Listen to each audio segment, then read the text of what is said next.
Hi, everybody. We're just going to give it a few minutes for everybody to enter.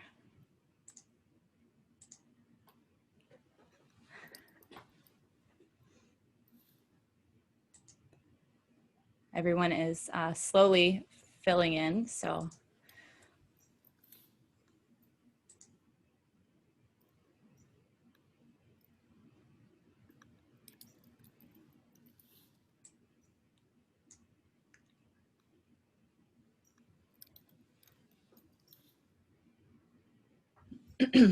While everyone is coming in, we'll go through just a little bit of housekeeping. I just want to welcome everybody to today's Arts and Culture Accessibility Cooperative. For best viewing, we suggest that you click the three little dots above your name and select Hide Non-Video Participants. That way, anyone that does not have their video on will disappear and will leave some space for everyone else. There's not going to be a lot happening on the screen today. It's going to be just a little chat with me, Megan, and Casey and Joy, and also our ASL interpreter will be on the screen also. You can also, if you would like to pin anyone, but you can pin the ASL interpreter if you like with the same three buttons over their photo. There's a little thing that says pin. So they'll be big and on the front. All right, we got some people still coming in, so let's give it a couple minutes. Also, today we're going to be using the Q&A button as well as raise your hand. You can type your questions into the Q&A box, or you may raise your hand. The raise your hand should be pretty close to the Q&A in the chat box. That way, if you raise your hand, give us a minute because we'll have to see that you're raising your hand, and then we can unmute you and allow you to talk. If you have technical questions or need help with Zoom, please put that in the chat. Also in the chat is already there's a link now if the captions are not currently working for you, or if anything happens, there's a stream text, or if you prefer to just look at the captions, you can hit the link there. Also, Angela from MindsEye is in charge of chatting today. So if there's anything that needs to fall into the chat box, if we reference any websites or anything, she'll try to put it in there. And we have some newcomers this month. I know we've got some folks from Chicagoland that are with us that are new to our group. And also Casey is coming from Tennessee. So that has been something that's really exciting is since we've gone virtual, we've been able to add some new locations and new people. So I just want to point out that all of our forums have been kind of different. We've done some with videos, some with presentations, some with slides. So today we're going real simple with just chatty chat. Also, sorry to our captioner and our ASL interpreter because sometimes I make up words. And I believe Casey does as well. I think that's one of her things.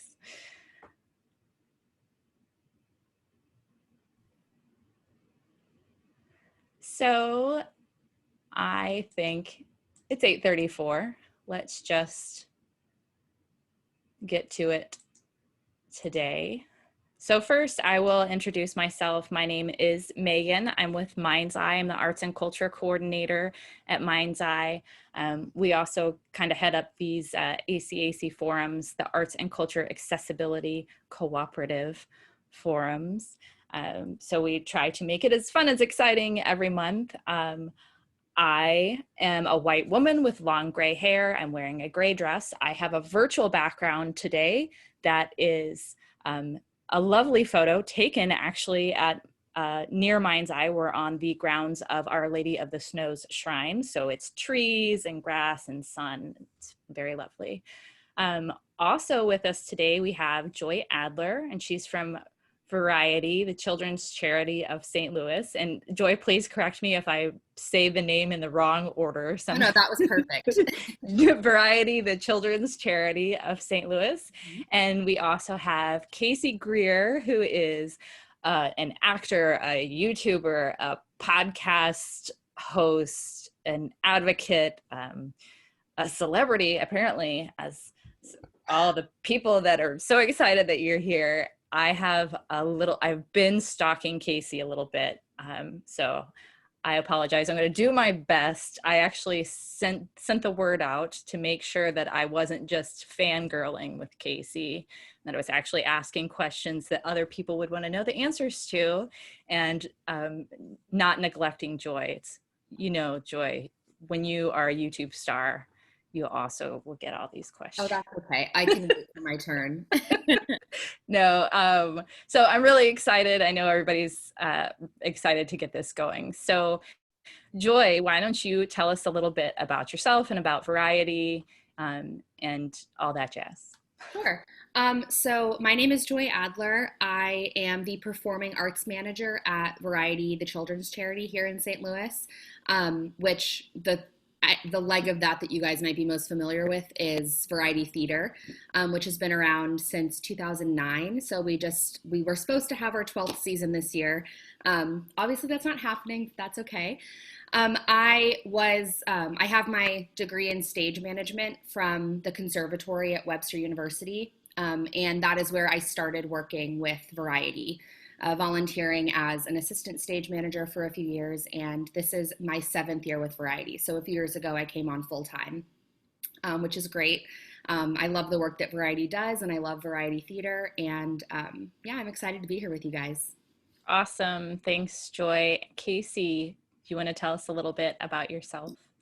Hey everybody, I'm Casey, and first of all, thank you so much for having me. I'm really happy to be here. I am located in Tennessee, and I have my Bachelor of Fine Arts in musical theater, so I sing and I act, but I'm also legally blind, so I'm really passionate about disability advocacy and education. So I have a YouTube channel and a podcast where I try to educate.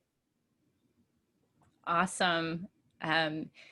And we will thank you, Angela, for being on top of it. She's already dropped in the Variety website into the chat. And we will also we'll send links after the presentation. I neglected to say this presentation is being recorded.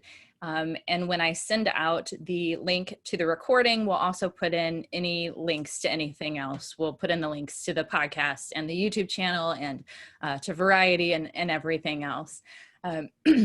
So I'm sorry.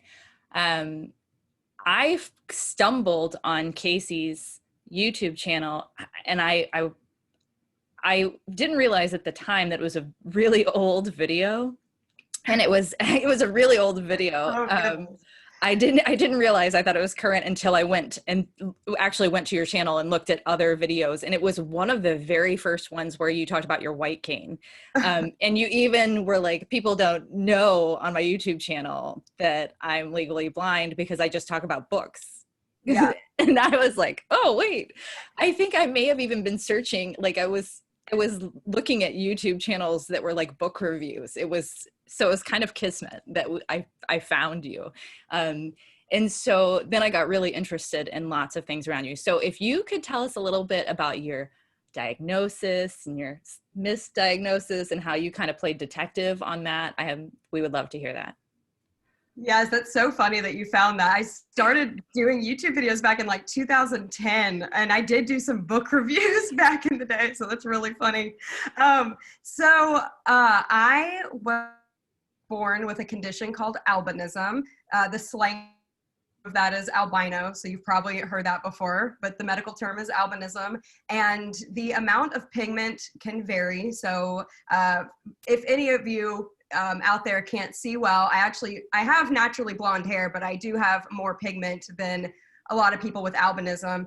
But I was diagnosed as a baby with ocular albinism. There are a lot of types. So albinism affects the hair, skin, and eyes. You have a lack of pigment in your hair, skin, and eyes. And a lack of pigment in the eyes can cause a lot of issues. So most of my eye is underdeveloped, and it is not correctable by glasses, contacts, or surgery.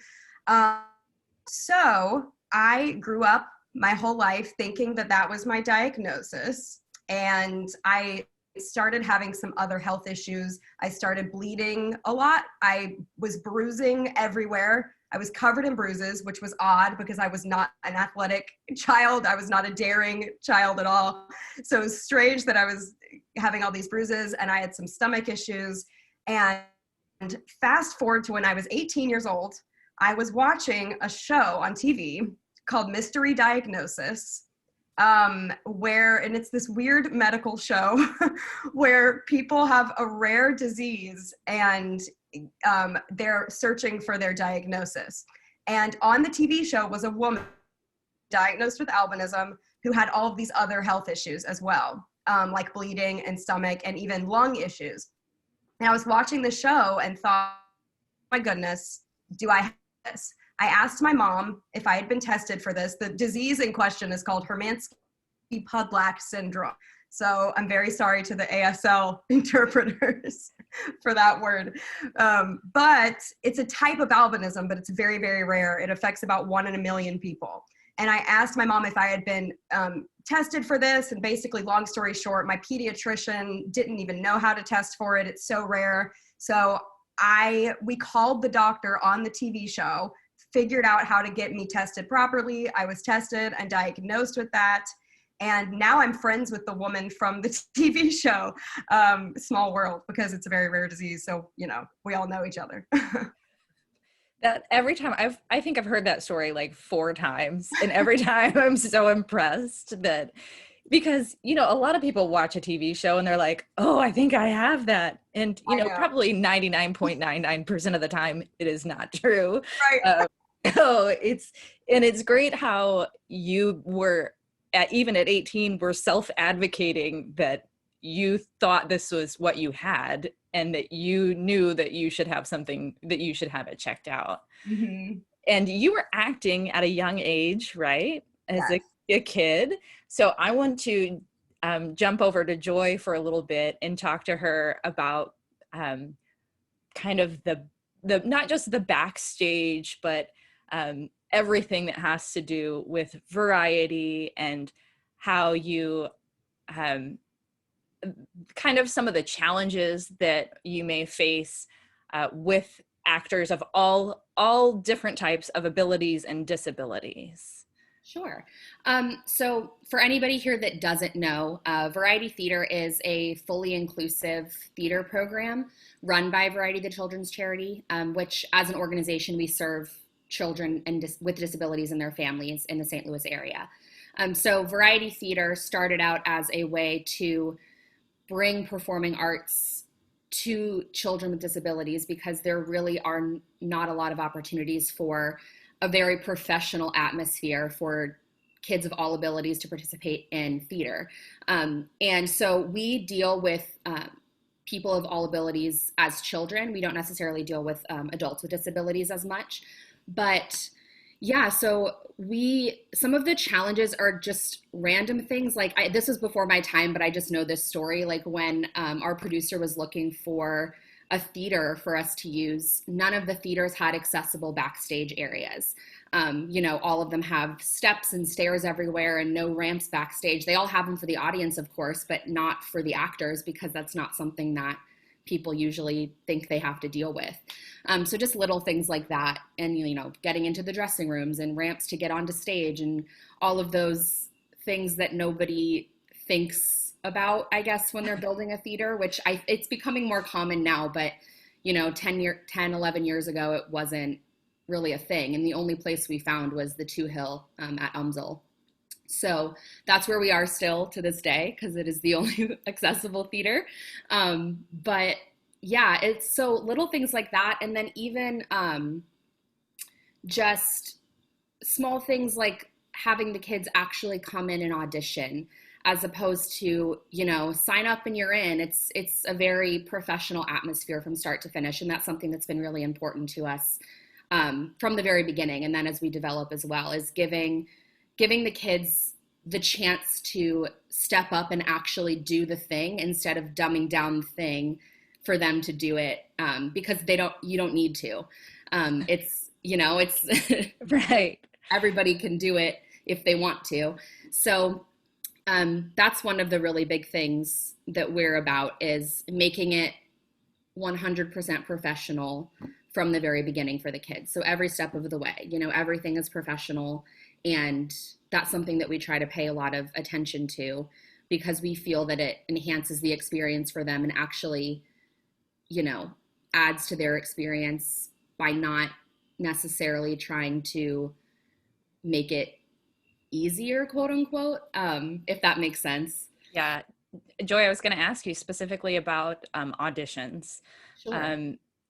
What accommodations may need to be made, because I'm going to ask Casey to repeat another story in a minute about auditions, but because you are dealing with people with a variety, kids with a variety of different disabilities, I would assume that there are a variety of different accommodations that need to be made during the audition process.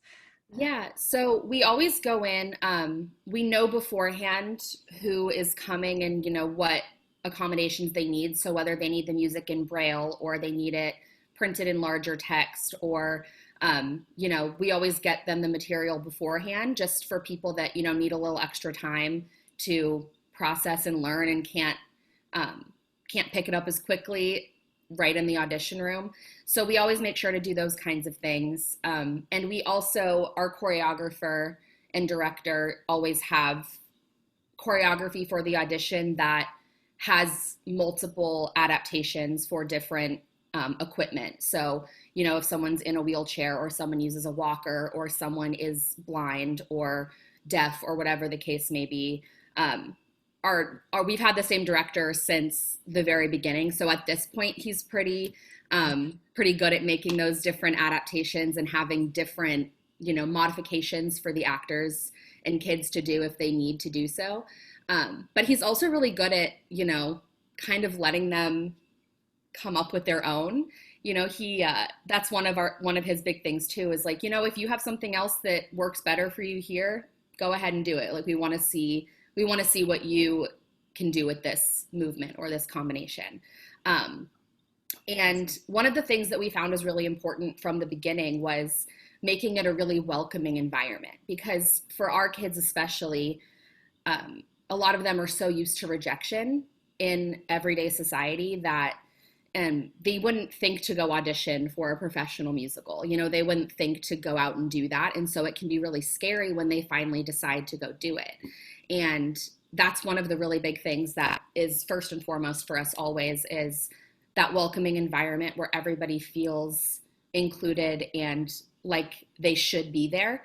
And our team has developed that really well over the years. But I would say that's probably, I know that's not like a tangible accommodation, but it is one of the biggest things that we always keep in mind, is making sure that everybody feels safe and welcome in the space, you know, from the first time they walk into the audition room to the first rehearsal to when they step on the stage, everything like that.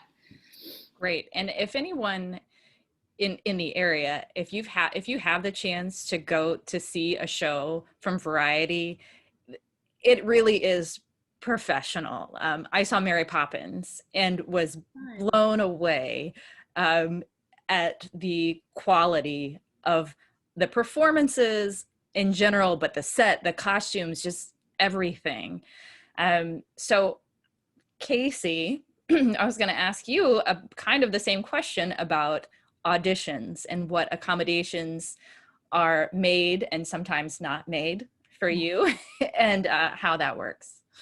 Right. So the main issue I probably run into at most auditions is, at auditions, you usually have to cold read, which means you're getting the script at that moment and you have to read it without much preparation. As I've gotten older, of course, I have been more open about asking for the accommodations I need. I might ask it for ahead of time or ask for it in large print because I can read print. However, my vision is so bad that like large print, I'm still holding it right up to my nose, even if it's large, which is not great for auditions because they want to see your face. It's not good when you're up your face. So that's definitely, I think, the main issue I run into in auditions. And then in the actual theater setting, of course, you know, blackouts and bright lighting and other things like that can come into play. But at the actual audition, I think it's more the reading that gets to me the most. And you have a terribly sad story about being in New York from college. Would you like to share that story with us? You said you have a terribly sad story. I'm like, which one? I know. That sounds so sad, but I'm like, I went up to New York with my senior class, and we were taking a bunch of workshops and doing things like that. And we were taking this commercial workshop where there was a camera filming you, and underneath the camera, hanging off of it, was the script, the commercial copy. And I went up to the man running the workshop and I said, "Hey, I can't see that." And he, of course, he said it in a rude way. He said, "Why didn't you bring your glasses with you?" And I, don't wear glasses and they don't correct my vision. So then I explained that to him, and he still was arguing with me, and he still was saying, "Well, this is the way it has to be done. Like, this is the way it's done in commercial auditions. And like, you can't just hold up to your face. We won't be able to see your face." He just kept me, and I went out in the hall and I cried. And I think eventually he did let me hold it, because obviously I could not read it another way. Like, I had to. But it is difficult when people just don't understand and they won't accommodate for you. But I have, as I've gotten older, I've gotten way confident in asking for what I need, because I want a fair shot at doing what everyone else is doing. Well, I'm glad to hear the end of that story, because I think it usually ends with, "And I went in the hall and cried." And then I think, oh no, what happened? Yeah, I did. And to be fair, that was a workshop. It was an actual auditions. Right. And have you had any, I don't even want to ask you if you've had bad experiences with auditions, maybe good experience with auditions. Have you had any time where in an audition, someone has been willing to make an accommodation because you've asked, or you just kind of make it work yourself?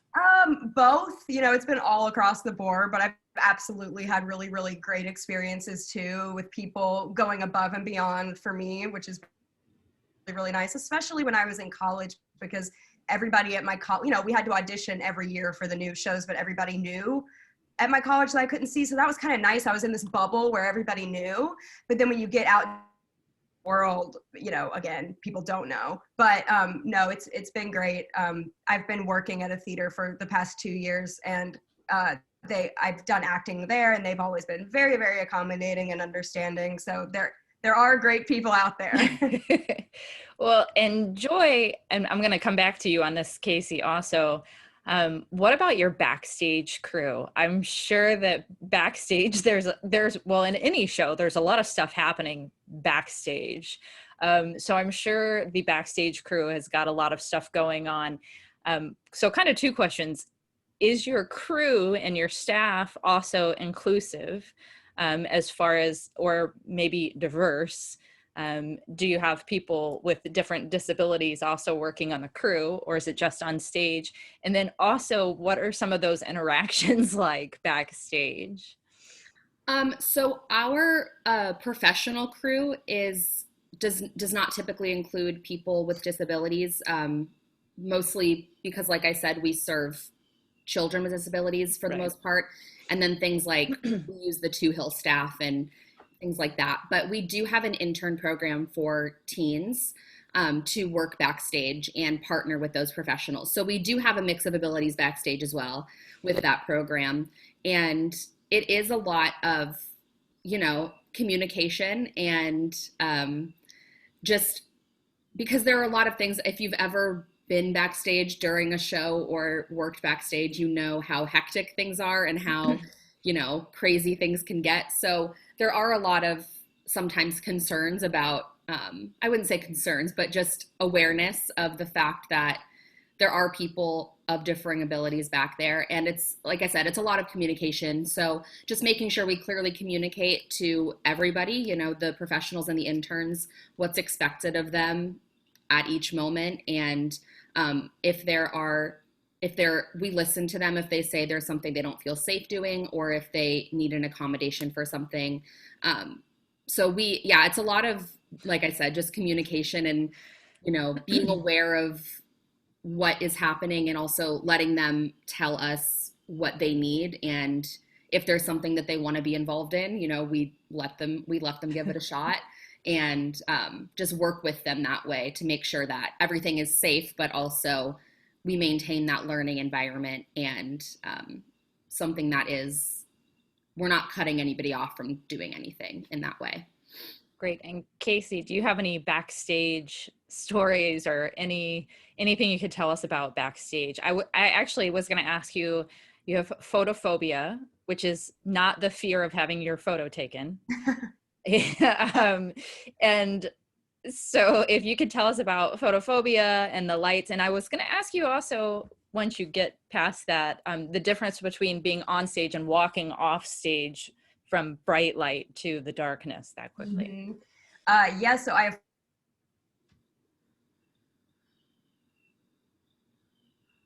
Did we lose you, Casey? Oh no.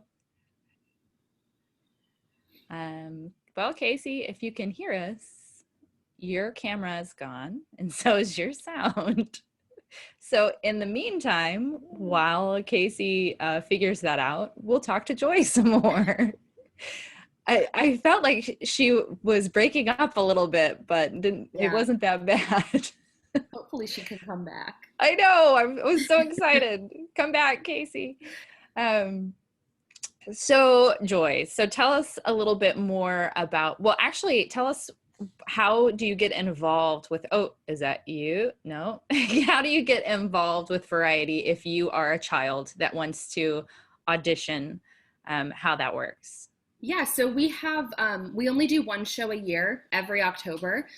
So to be in our actual variety theater production, our auditions are usually held in late May, early April, around that time. And registration usually opens in like January. So we have a website, varietytheater.org, that always has that information up to date and available, as well as all of our social media. We post updates there a lot, as well as fun stuff that our performing arts programs are doing. Like we also run, you know, if you want to get involved other times of the year, we have inclusive chorus and dance programs as well that run over the school year. And those are really fun. A lot of our variety theater kids do that as well, as a way to just stay plugged in and develop their skills over the school year. And like I said, those are also completely inclusive. So great. Yeah, our website has all the information. And if you email me, I can tell you how to get involved at that specific moment. And it's varietytheater.org, right? Yeah. Great. And Casey's back. Hi, Yeah, Casey. so I'm on my phone now. I'm very sorry. I have no idea what is going on with my laptop. That's all right. So tell us about photophobia. So, so photophobia, my eyes are very sensitive to the sun and bright lights. But what I have noticed, and everyone is different, but what I've noticed is I am way more sensitive to the actual sunlight than theater lights. I don't know why. When I'm outside, I can barely open my eyes, but for some reason on stage, I can do it. I've kind of gotten used to it. I've been doing it pretty much my whole life, except when there's a spotlight. Sometimes that can be a little much. So I've had, you know, at times we will dim the spotlight a little bit if there's a spotlight on me. But as far as like blackouts are actually worse than the lights being on. So blackouts are after a scene, you know, the lights go out and you have to make your way off stage. I have run into poles. I have, you know, run into things, and usually I'll have a designated actor who is also leaving the scene that I can grab onto their arm that they can lead me off. When I was a little kid, I would crawl on my hands and knees backstage, literally, like, because it was so dark back there. But usually the crew is really amazing, and they'll put a lot of glow tape for me, and they'll use a flashlight backstage, you know, when I'm coming off specifically for me. Like, they really are very helpful, but it's been an interesting experience. I bet. I do want to point out that Aria's put in the chat that she's worked at other accessible theaters in St. Louis. The Ethical Society stage is accessible, the History Museum stage, and the accessibility means different things for different people, which is absolutely true. There's a lot of different accessibility needs out there. So we just wanted to point that out also. So I also wanted to talk about representation and why that matters and why it's so important that kids and adults and everyone see people on the variety stage and other places, that they can have someone that's like them on stage or on TV or in a movie, and what that kind of means in general. So Casey, you want to tackle that first, what representation means to you and why it's important? Sure. I think, kind of rare that someone will people come across blind people or disabled people in their life, maybe out in public or on the street. But since it's kind of a rare thing, you might not be friends with a blind person or a person of any different type of disability. So what most people's ideas are about these disabilities, they are learned from movies, TV, they are learned from the media. And so having these stereotypes and these incorrect portrayals of people with disabilities, that's why it's so harmful, because that's what people believe and that's what people learn. And so that's why it's so important to me. I think it's also just important for kids with disabilities to see, someone like them and see themselves represented as well, because when you grow up not seeing that, it is kind of isolating. So I think that's really interesting that you hear so often representation matters, but it may not, it's more important for the person that doesn't have that disability to see real life, what it's like. And I know that like movies and television, I've learned a lot watching your YouTube channel about inaccuracies in movies and television. And a friend of mine actually mentioned the same thing about like people using canes, white canes on movies and TV, and how often on movies, they're swinging it all the back and forth, and where a lot of people, that's not how you use your cane, because you in particular have quite a bit of vision, quite a bit, quote unquote, and you're legally blind. And my friend also has the same thing. He has tunnel vision. So he basically uses a cane to let other people know that he is blind. And so I think it's so interesting that it's almost more educational for people who aren't blind to see what real blindness is like on stage, if that makes sense. yeah. Blind people are often portrayed as just having no vision at all, when really that's not often the case. There is a spectrum of varying degrees of vision loss. So that's also a big thing in the. Yeah. And Joy, do you have anything you would like to add about representation and why it's important? I can add anecdotally. Obviously, I don't have the personal experience with that, but I know for myself, just being surrounded by people of varying abilities in the work that I do has educated me a lot, for sure. And so I think that's a great point that Casey made, because we also see that with our kids that don't have disabilities that participate in our programs. Is they make some of their best friends might be in a wheelchair or are blind or have autism or something like that.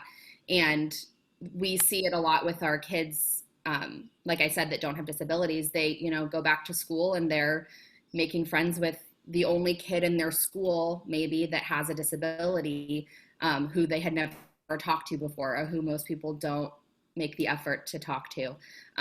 And so we see it a lot with those kids. And then also with the kids, one of the things that is important to us is making sure that we get a lot of kids with disabilities into the audience to see the shows.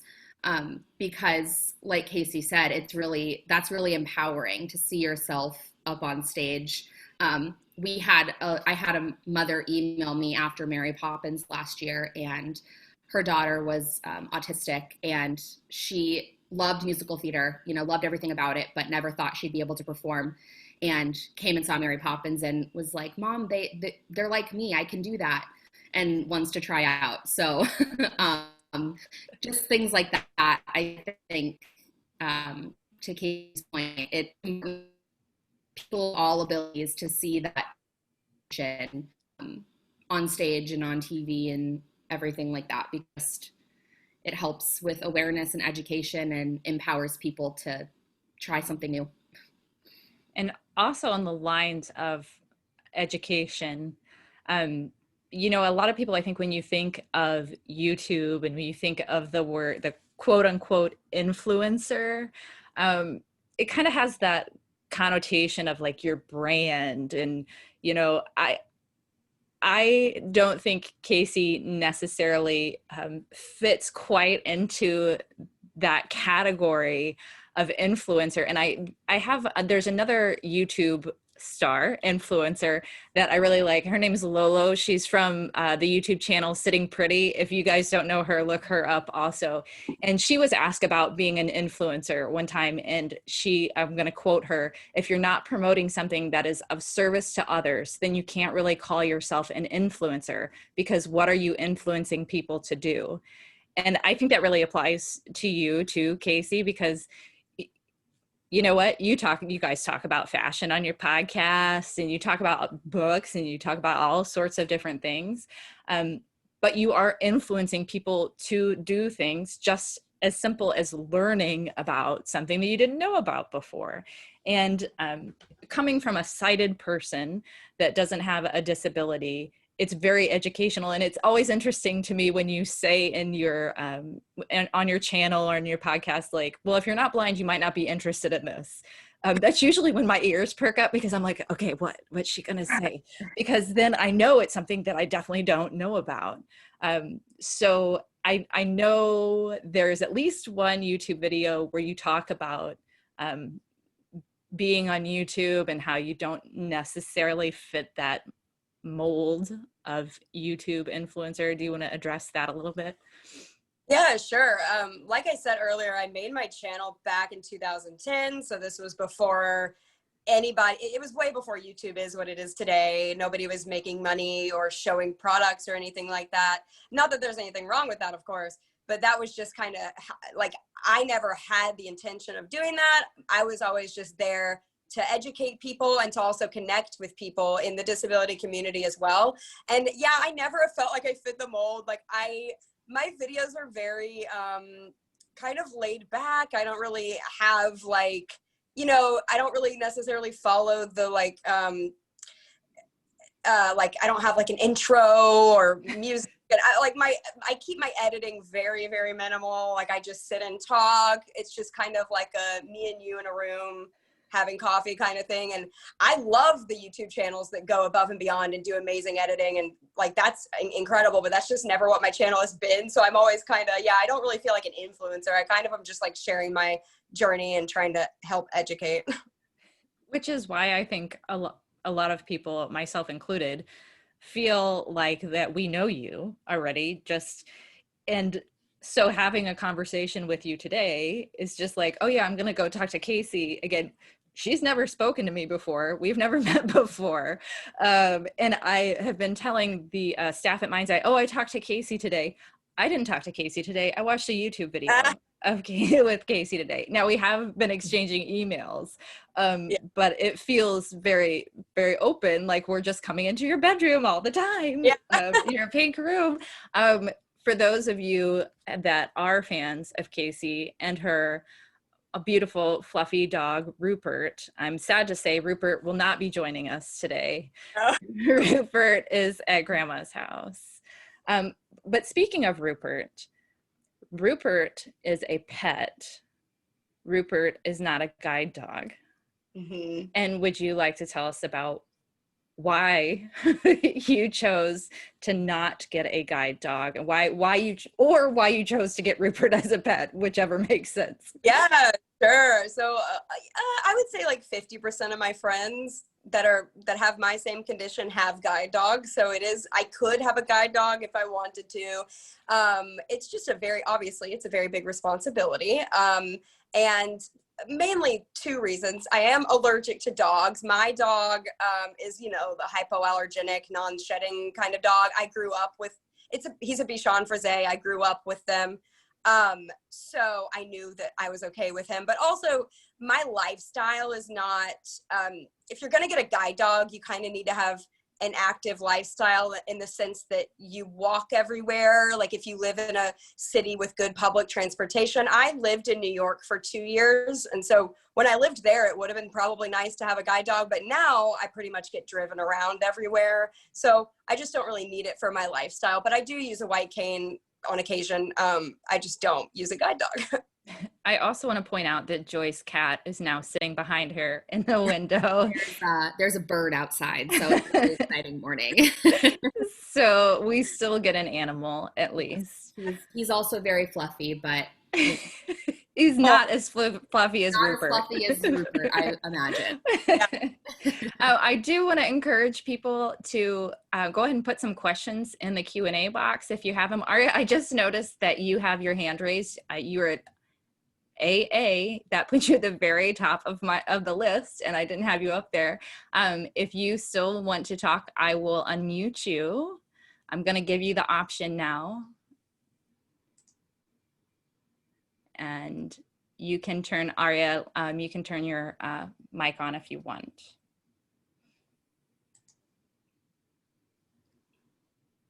Or we can come back to you.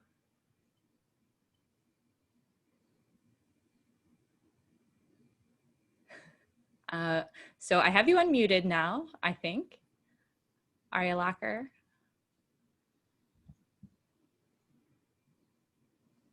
But we still can't hear you. So if you hear us and you decide to start talking, go ahead. I'm going to switch. So also, Casey, since you talked about being in New York, you left Tennessee, moved on your own to New York. Is there anything you would like to tell us about being in New York, maybe being on the acting scene? Yeah, I loved New York. It's great public transportation for blind people, for sure. And I was doing some acting. I had just graduated from college, and college kind of took a lot of the acting out of me. I kind of needed a moment, but I was doing a lot of workshops and classes mainly. I wasn't really on the audition scene as much, but I was learning a lot. I was mainly like trying to learn as much as I could about the craft because there's so many great teachers up in New York. And so I had a great time living there. It does look like Aria was trying to talk to us. I'm going to, I show you as unmuted. So if you have any more questions for us, put them in the QA or in the chat, and we'll have them answer for you. Joy, I wanted to ask you, what best practices do you think you would recommend to other theaters that want to become more accessible? Yeah, I think kind of what I already touched on as far as just having, I think one of the biggest things you can implement without, spending any money or anything like that is just creating the atmosphere of inclusion in your organization. So like I said, when you walk into the audition room, it's a very welcoming environment. Creating that open communication between everybody in the room, so that if somebody does need a specific accommodation, they feel like they can speak up and ask for that, or feel like they can ask for that beforehand. So whether that's putting something on your audition form, like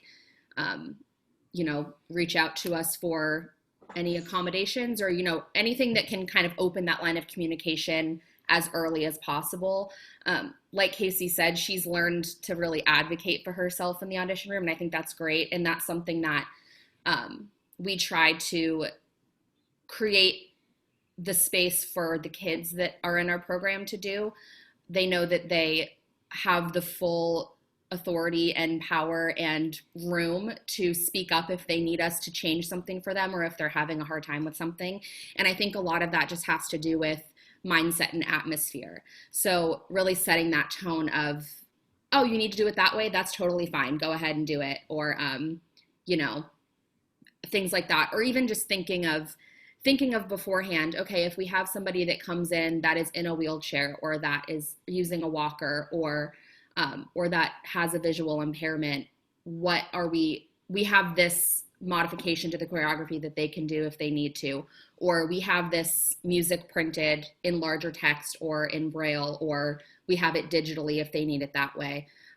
Just small things like that that are really easy to do, that don't take a lot of extra time or preparation. And you might not need them every time, but if you do, and that's just kind of your standard, again, that feeds into the atmosphere and the mindset of just having an open and inclusive environment that makes people feel comfortable and like they can ask for help if they need it. I think also too, just, I know at Variety that all of that stuff is so simple and so easy, and it's there, and where there are a lot of places where that comes as a surprise, like, oh, somebody asked for this in Braille. What do we do? Where do we get that? What is this, so just the idea of backing up so that from the beginning, those things are just already set and you have them if you need them, versus we'll get them if we have to have them. Yeah, I would say it's probably much better to have them and not end up needing them than to have somebody ask for it and you're scrambling, or you have to say, I'm sorry, we, can't accommodate you. That's not something that anybody wants to tell someone. Right. So as early as you can start thinking about those things as possible. And there are a lot of places that, like sometimes we get our, like transcribing music into Braille is a specialty. And we've had places that donate that service to us. And I think there's a lot of people willing to work with those types of things with organizations that want to take those steps to become more inclusive. Something else I was thinking of for you, Joy, is parents. And I figure that can be great, or can be a nightmare, just like any other parent, any other, dance mom sort of situation. So, and I know Casey's mom's great. Hi, Casey's mom. Because I've also seen her in videos, so I know her too. So Joy, tell us, if you can, tell us about working with parents. Yeah. Well, as you alluded, stage moms can be a beast all on their own sometimes, but for our kids especially, it's it can be great to have that extra advocate, someone that can tell us what their kid needs and what we can do to further help their child.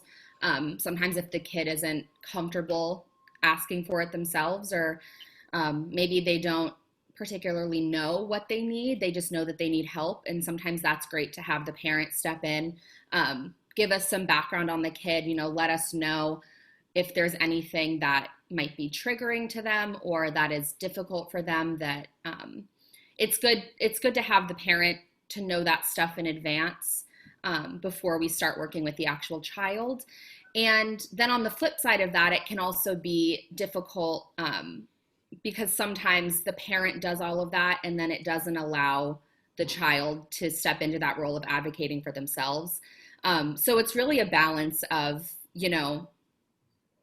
coming to the parent when we need that help and that support, but also remembering that it's just as important to go directly to the child and get it straight from them and work with them directly to help with whatever accommodations or modifications they might need, because that's empowering to them and that's important. And sometimes it's just a different way of approaching it that I think a lot of people would just be like, oh, we'll just go ask the mom, we'll just go ask the parent, we'll ask the parent. Right. And a lot of times that can get in the way of the child coming into that role for themselves. Casey, what do you have to say about that? About mom? Oh yeah, I completely agree. Well, when I was a kid, when I auditioned for these shows and got into these shows, my mom was the one who would tell the director, because I did start when I was very young.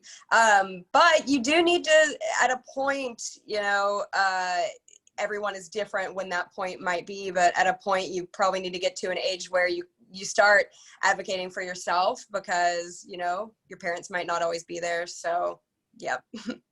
Great. We have a question from Sarah. We have a great question from Sarah. Can you comment on the difference between actors with disabilities portraying characters who are scripted to have disabilities versus characters who aren't? Interested in both personal experience as the actor and general impact on a production. Who wants to take that first, Casey? I'll let Casey. Sure. Yeah, that is a great question. It's kind of a loaded question. Everybody has very strong opinions on this and different opinions on this.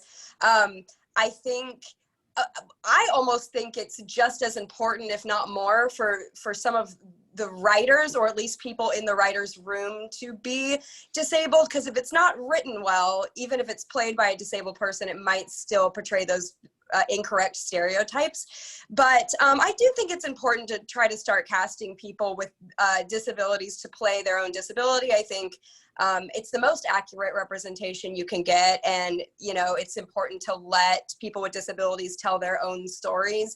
And so, yeah, that's what I'll say about that. I mean, it's a conversation that could go on, and people have differing opinions, but I do think it's important to get disabled people in the audition room to be seen for these roles. Joy, do you have anything to add to that? I have a few anecdotes, if that's okay. So yes. Back in 2014, we did The Little Mermaid, and that was the first, we've done that show twice now, but that was the first time we did The Little Mermaid. And our flounder was a young man in a wheelchair, and it was one of the, which, I mean, that's obviously not written to be that way. He's a fish, but it was just one of those things where, you know, the team didn't go into that like, we want to cast a child with a disability in this role. It was just kind of, they went into the audition, and he came in, and he was just perfect for the role, and so they cast him in the role. And I think that's really great to you know, not look at people with disabilities just for playing those disabilities, because those don't exist as often, first of all, but also that's not all that they are. And then another example is actually this year, we were supposed to do The Music Man, which we're now doing in 2021. So, but we, for those of you that are familiar with The Music Man, there's a little boy, Winthrop, that has a lisp. He has a speech impediment. And because that is a disability that was going to be portrayed on the show, it's written on the stage, it's written into the show. It was important to us going into it that we tried really hard to find somebody that could portray that accurately, that actually had that type of disability. And we were able to do so. And I think the reason that a lot of people in casting don't do that is because they're like, oh, well, that's too hard to find. Like, that's, you know, they're not going to come in for that. It's going to take too much time. We don't have enough time to cast this show. Like, it's going to be too hard. And that's just not true. There's always ways to find people that you're looking for to play a certain disability or a certain, you know, characteristic or whatever the case may be. But I think that that's really important, because he's, you know, in talking to him after he was cast, he feels really seen by the story, and he feels like it really, he really can connect with it. And I think that that's important, both to serve the story, but also just for him as a young actor to feel that he's playing someone that he can connect to on that level. I think that's really cyclical too, that idea of a theater saying, oh, we don't have time, we can't find this, who this is, and the actor on the other end saying, I'll never be able to find this part that's for me, and just kind of both ends giving up, and both ends just saying, well, this won't happen. And so once you get one saying, oh, this will happen, then suddenly the circle can start revolving. Yeah, and part of that circle is so many, you know, historically, people don't cast those roles as people with the actual disability. You know, I don't think that role is typically cast that way. It's usually someone, you know, mimicking a lisp or a speech impediment or whatever. And that's, so the actor is then like, oh, well, they're going to cast someone without that. So why should I even try? They're not going to. So yeah, it all feeds into each other for sure. Right. We didn't get Aria's mic on, but she did post a question for us I want to introduce the idea that just having people with identifiable disabilities in a production doesn't make it truly inclusive. People living with disabilities need to be cast in roles of power, not just background and chorus roles. In my role running a theater featuring adults with identifiable disabilities, I wrote pieces that showed strength and abilities of our performers. I now run a children's theater program where professional adults perform for very young children. I'm going to get back to that because I think I just read something about you guys, Aria. In our last season, we featured a blind actress in a strong leading role. We even worked her guide dog into the curtain speech to educate the audiences about etiquette around service animals. Applause, applause, applause. It was very powerful and affirming experience for everyone. I want to ask Joy why Variety chooses to hire professional actors without identifiable disability in the lead roles rather than seeking out young performers with identifiable disabilities for some of the leading roles. Or wait, there's an addition, or hiring professional adult actors with identifiable disabilities to mentor the kids.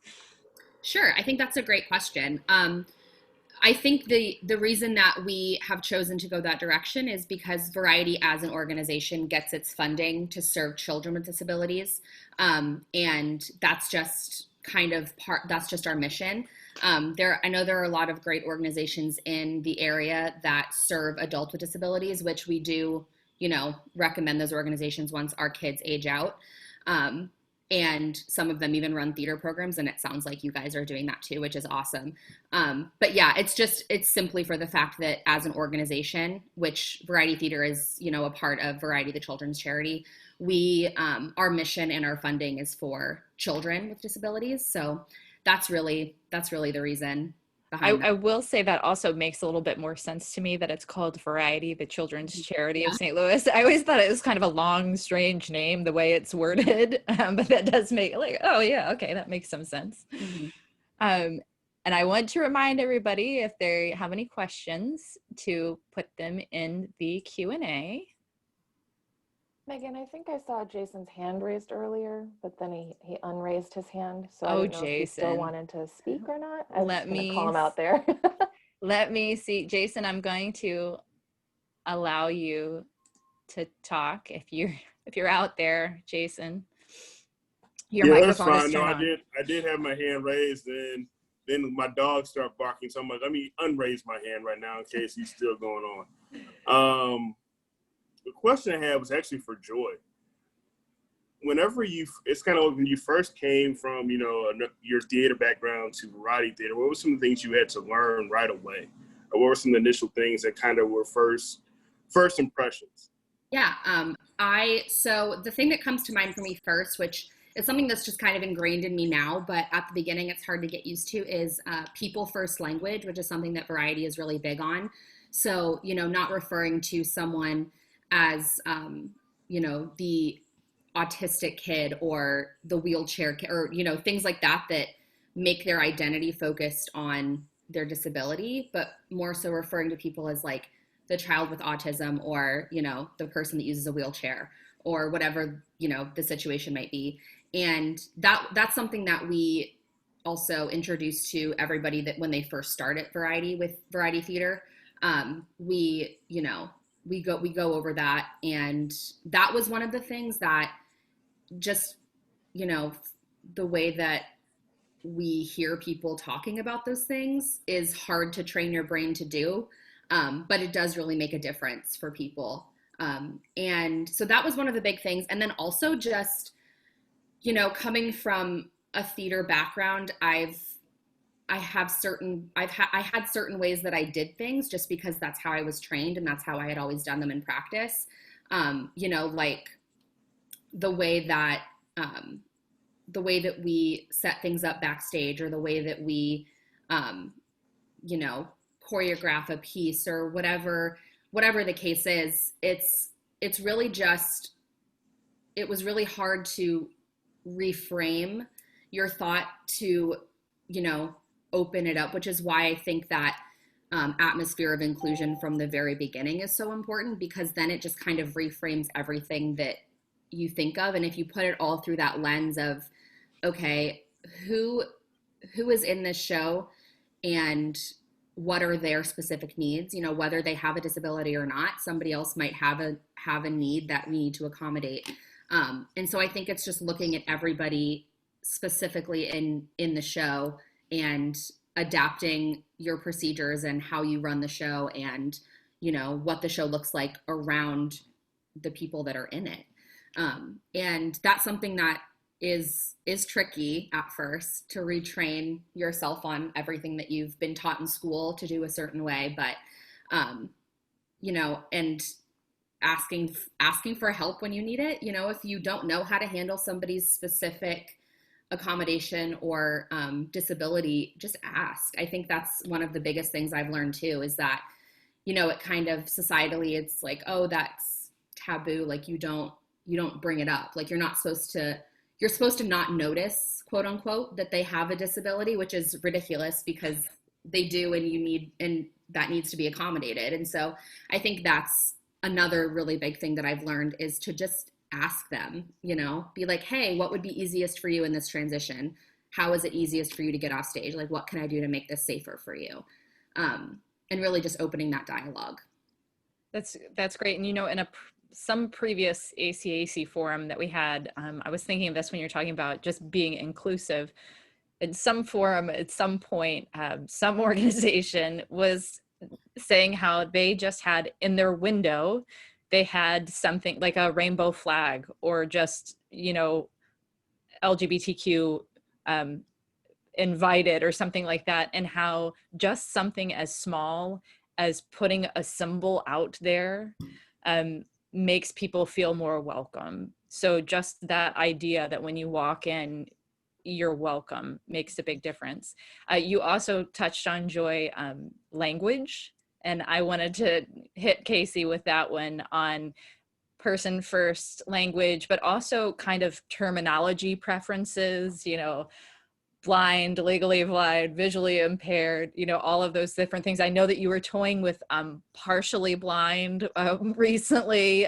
Partially sighted is big in the UK. So I wanted to hit you with terminology and where you stand with that right now.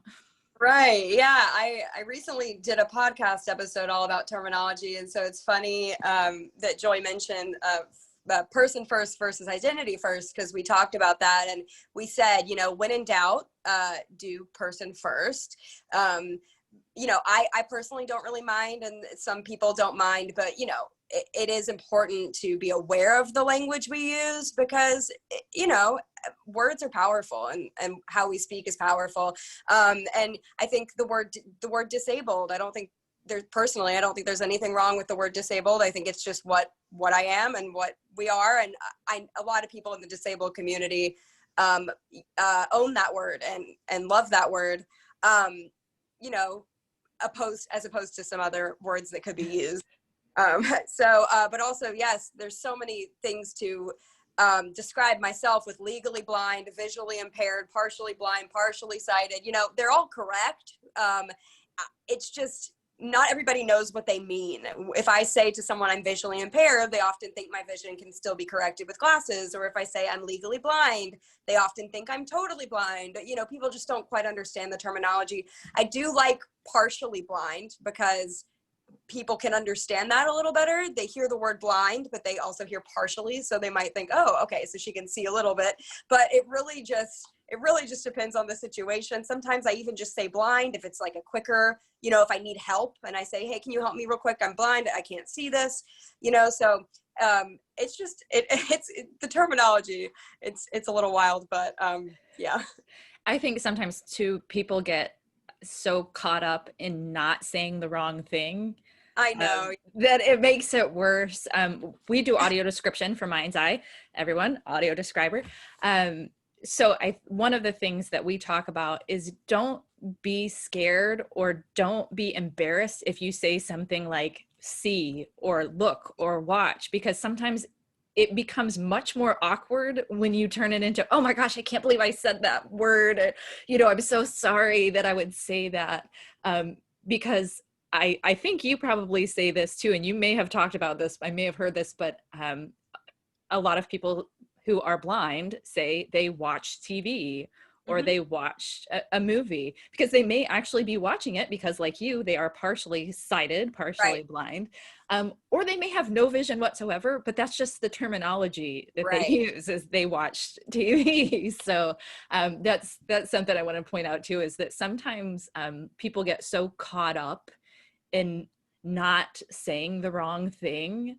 Now, granted, we can all still say the wrong thing, but it's better just to apologize. I think, correct me if I'm wrong, but it'd be better to just say, oh, that was dumb, or just move on, than to make a big deal about, you know, trying to find the perfect words. Oh, of course. Yeah. It is funny. Some people will say, oh, you went and heard a movie the other day, or something like that. And, you know, I think people aren't going to be offended as long as your intentions are correct. It's not a big deal, you know, if you don't know the exact language to use. I wouldn't get all nervous and caught up in that, because most people are going to be really understanding, and they might just say, hey, actually, I prefer this, you know. But I think, yeah, it can get a little, the waters can get a little muddied sometimes. Yeah, and actually something else I learned from your YouTube channel is the difference between the term albinism and albino. I don't know anyone with albinism. I don't know anyone personally with albinism. So I've never had to say either or, but now I know that I wouldn't just say, hey, Casey's an albino, because that is not what you would say. Right.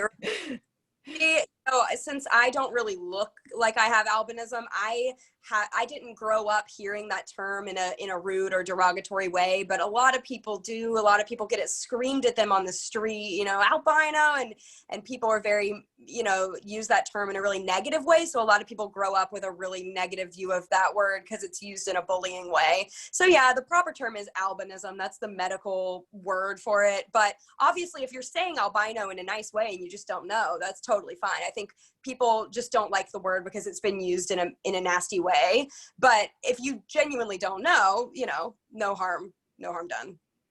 And that's just another example of how Casey educates me by watching her YouTube videos. We have a question from Ricky for Joy. How long is the rehearsal period for Variety? And are there any special accommodations made that make it look any different from any other rehearsal process? Yeah, so we typically have a really quick rehearsal process. Is one of the things that we deal with, is just a really fast turnaround on these shows. We typically rehearse with the kids. They start a little earlier than the rest of the adult cast does. So typically their rehearsal process is about 3 to 4 weeks, and then for the adults, it's typically about 2 to 3 weeks, depending on whether they're, you know, in the ensemble or in a principal role. And accommodation wise, it's a lot of the same stuff that I've already talked about, just knowing beforehand, like, do we need music printed in Braille? Do we need special, like, audio recordings of the music that's easier for people to learn than reading the music on a piece of paper? We always have an accessible, like a physically accessible rehearsal space. So that's something that we have regardless, because we always have at least a few people that use equipment in the cast. And another thing that we do to make the space accessible, kind of, you know, the atmosphere, like I've talked about, is we always have like little orientation with our adult cast, who typically are not people with disabilities. And we, you know, talk to them about the people first language and just like the inclusion. And we kind of talk to them about some of the different disabilities that are represented in the cast of kids, just to familiarize them and let them know if there's anything they need to be aware of. But that's, you know, one of the, I guess, another intangible that we do, to make the room and the rehearsal space inclusive and accessible. But yeah, just little things like that. It all, again, comes back to just having it in place before you know you need it. So typically by the point we get to rehearsal, we know who the kids are, we know what accommodations they need, and we're able to have those ready to go for them on the first day. And we have another question, unless you have anything to say about rehearsals, Casey. No, I don't think so. Okay. Someone else, an anonymous person says, I agree with the idea that we need to portray people living with disability in positions of power and strength. Can we talk about that? Yes, let's talk about that. Casey, would you like to talk about that? Yes, I really liked Joy's flounder story because I think, it is important that characters with disabilities are written, but people with disabilities don't necessarily have to just be cast in roles that are written for a person with a disability. Some of you might know of Ali Stroker. She's a wheelchair user actress, and she just won the Tony recently for her role in Oklahoma on Broadway, and it was not written for a person in a wheelchair. She just played this role, and she just happened to be a wheelchair user. And I think that's important. Like if there's any kind of role written, like I think you should write a role that you think is strong and amazing, and then just cast a person with a disability in it. And you might add in a few things about their disability, but I don't think, I think it is important for some roles to be specifically written, but also when it comes to people playing roles that are relatable and roles that are powerful, you can just cast disabled people in any role. Joy, do you have anything to add to that? I mean, I know that, like you said, flounder. A lot of your kids are cast in just roles, just cast in roles. I mean, the Music Man this year, I think, is the first time that we've actually had a role that portrays someone with a disability in one of our shows. So that's kind of the first opportunity we've had to do that, which I think is great. But yeah, I mean, most of the time when our kids are in the show, they're just playing typical roles and doing typical things. And yeah, so I think Casey's point is great. And I do, since you brought up Allie, I do want to point out, I think her best work ever was in an episode of Drunk History, which is about the 504 sit-in, the disability rights sit-in. So everyone should check that out. There is some language, so be careful. It is the YouTube is bleeped, but it is amazing. She deserves an Emmy or whatever you get for Drunk History for that role as Judy Heumann, which is, it's amazing. If you haven't seen it, please go watch it. Let's see, we're at 9:43, so we have a little bit of time left. If anyone else has any other questions, I could ask questions all day, but I want to leave some space for some other people. Do either of you guys have anything specific that you want to talk about that we haven't touched on yet? I don't think so. Yeah, I don't think so. We've touched on a lot of stuff. We have talked about a lot of stuff. Casey, I will ask you, you mentioned your white cane. And again, Casey's YouTube channel, there are multiple videos about starting to use your white cane and orientation and mobility. But can you talk to us a little bit about how you kind of reluctantly made that change and how it kind of opened up so much for you? Yes, growing up as a child, I was driven around everywhere and I never really found the use for a white cane. But growing up, going to college and then moving to New York, I started to realize that, in New York, I was walking outside all of the time and cars and bikers and all of those people didn't know that I couldn't see. And I also have hardly any depth perception at all. So I can't tell when I'm standing at the top of a step how tall the step is. So using a white cane is super helpful, not only for me to feel the ground, but for other people to know that I can't see. But I was definitely reluctant in using it because, obviously the stigma that goes along with carrying a white cane, people assume that you're totally blind. People assume that you're helpless.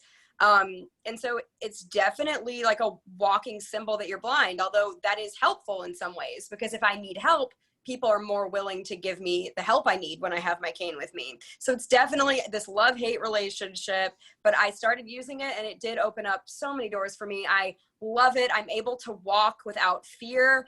I think when I walk without my white cane, I am overly you know, having to be hyper aware all of the time of what's around me. And with the cane, I can just relax a little more and just enjoy my walk. And when I made my first white cane video, it really, really resonated with a lot of people. I think a lot of people are in my position and they're scared to use it. So it's been really cool to talk with a lot of people on YouTube about, you know, biting the bullet and just using your cane, using the tool to help you. Yeah, Casey has a lot of really great videos about specifically how the different ways the white cane really opens up your world. She has a great video in New York where you're actually walking around and you're saying like, okay, now we're going to cross the street.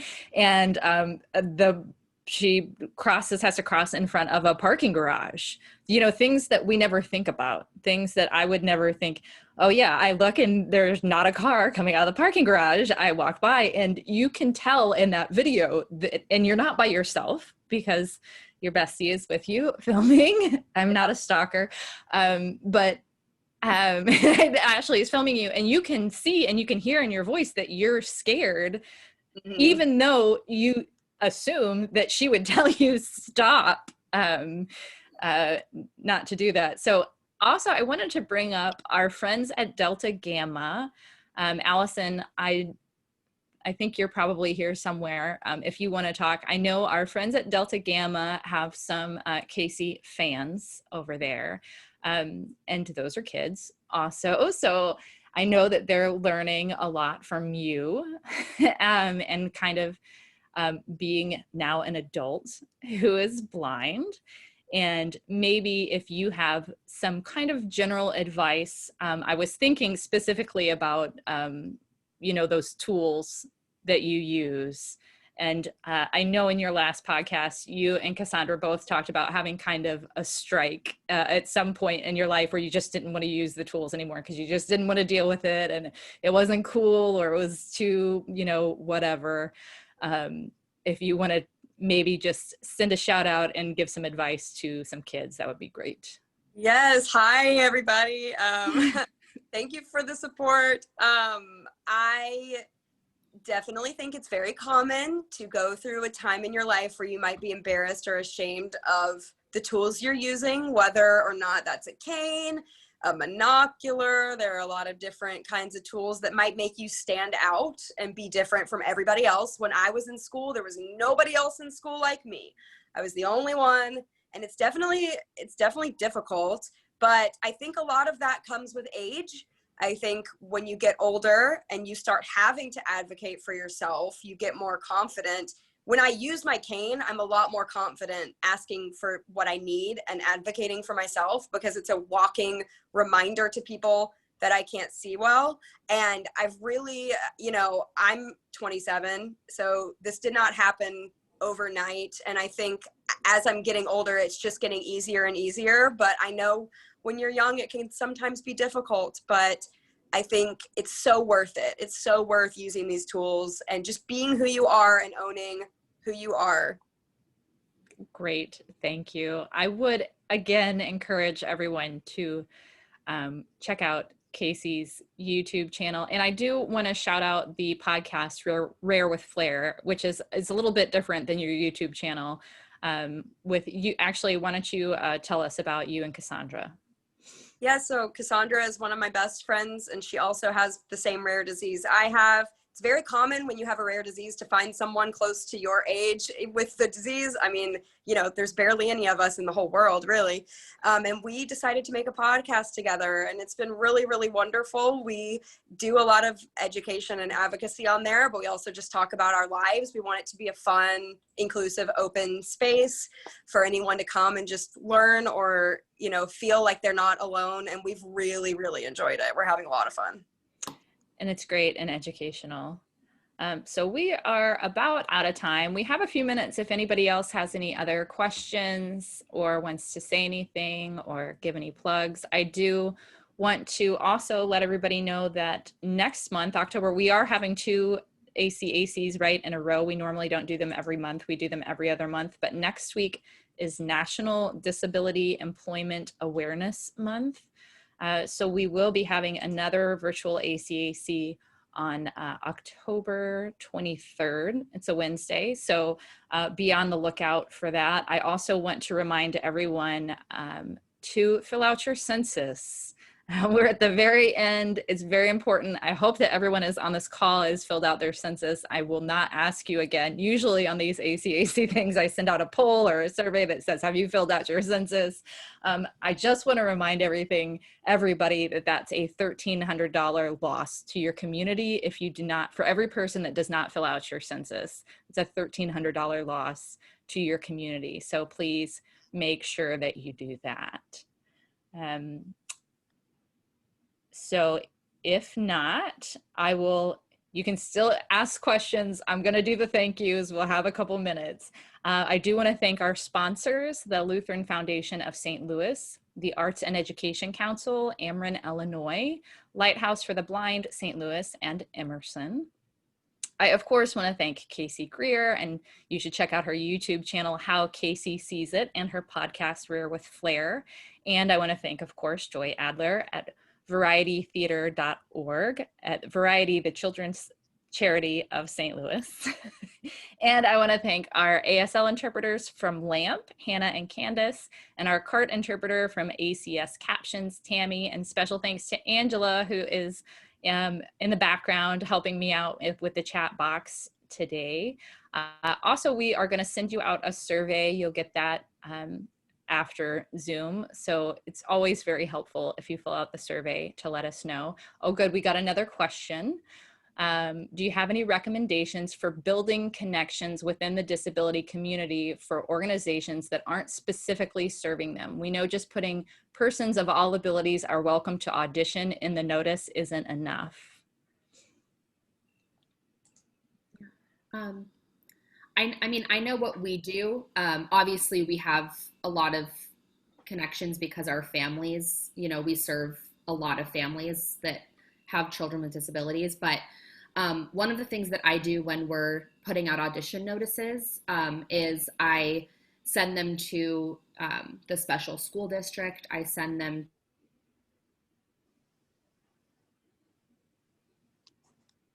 Joy. Oh, I think we just lost Joy. Oh, there you are. You're back. You're back. Okay. Yeah. What did you hear? Special school district. Yeah. So we send out notices to, places like the special school district. I think if you find a couple of organizations that serve those demographics you're looking for, and just get in contact with somebody there, whoever will respond to you. Usually they have a person that is either runs their programs or, is the person that connects families with different opportunities. And if you can get in touch with that person, a lot of the time they'll blast out your information, or they'll be able to connect you to specific kids or people that you're looking for within their organization. So I would just say, reach out to people. A lot of us are willing to connect people to those opportunities because that's what we're here for. So that's so great. And also you can email me specifically for individuals who are blind, mharms@mindseyeradio.org. Also Angie York at Lighthouse for the Blind St. Louis, also Delta Gamma. Those are all specific to people who are blind, but those are some great connections for that sort of thing. Also, we haven't talked about at all audio description, really, which is my thing. And I know Variety offers audio description at their shows. And Casey, I know that you have experienced audio description at some movies. Have you ever experienced audio description with live theater, which is what we do at MindsEye? I have not, and that is my goal in life. I even recently discovered, in the last 3 or 4 years, discovered audio description for movies even. I was super late to the game. I don't know what I was doing, but I really look forward to trying that when theaters are back happening again. Yeah, we all are. Yeah, it was really interesting to me. I saw I've seen a couple of videos where you talk about audio description with The Greatest Showman, and then it might be the same video when you talk about seeing The Incredibles, and thinking that you saw everything until you left and had a conversation with your friends. So MindsEye offers audio description for live performances. We do audio description for the rep, the black rep, the muni. If you saw any of the virtual performances, we did the audio description for those. For variety, we did some blues games. Oh, here's a question that I was going to ask Casey. I know you're not big into sports, but we're in St. Louis, home of the Cardinals. You are in Memphis, right? Home of the Memphis Redbirds, who become Cardinals. And can you tell us in just a couple minutes, maybe some experience at sporting events? Well, I made an experience. I actually have sung the national anthem for the Redbirds, if that counts for Absolutely. For going to a sporting event. I've only been if I'm singing usually. But I'm not very into sports. Whether that's because I can't see it or because I'm just not into it, I think it's a little bit of both. But I think maybe if it was audio described, that I would be more interested. I've, started going to my nephew's games and things like that, and sitting there bored out of my mind because I can't see anything and I don't understand sports. But I think if, going to professional games and having audio description would be really awesome. It would make it a lot more enjoyable than it is, for sure. Yeah, we've done professional wrestling. We've done boxing. We were supposed to do Battle Hawks, and that died before we made it. We were also hoping to go to some Cardinals games, and that didn't happen. So we're trying to expand out in that direction too. So we're trying to make audio description available really for anything. We did audio description for the eclipse, for parades. So we really want to encourage everyone, and I will encourage you also, Casey, anytime you're going somewhere and you would like to have audio description, call that place and say, I would like to have audio description, and you have to accommodate me. But no, totally. I've realized it exists. I can't go without it anymore. I'm excited to try it out at Disney World too, because I haven't done that before. So yeah, I also saw a video about Disney World. Have seen a lot of your videos. We have one more comment that I want to read. I've had positive results with not only saying that people with all abilities are encouraged to audition, but that we are advocates of non-traditional casting with regard to gender, race, age, and orientation. You need to practice inclusion in as many ways as possible in every show, which allows people to believe that you really mean it. I think that is great. And also, I will say, and I shouldn't even bring this up with 2 minutes to go, but I feel like sometimes certain places, certain theaters, they do that thing where we have a person with a disability in this show this time, or we now offer ASL on this item for this day. And that's great, but that's not necessarily putting out that view that you are inclusive all the time for everyone. So I think maybe really meaning it is a good way to say it. Do either of you have anything else to say about that? I think it's a good point. Yes. All right, well, we are at 9:59. I just want to thank everybody again for coming, and I will send out a link with a video with the ASL and the captions, and I will also send you a survey. Don't forget to fill out your census. Don't forget to register to vote, and I guess that's all we have. So thanks everybody for coming, and goodbye. Thank you. Thank you so much. Thanks. Bye. Bye.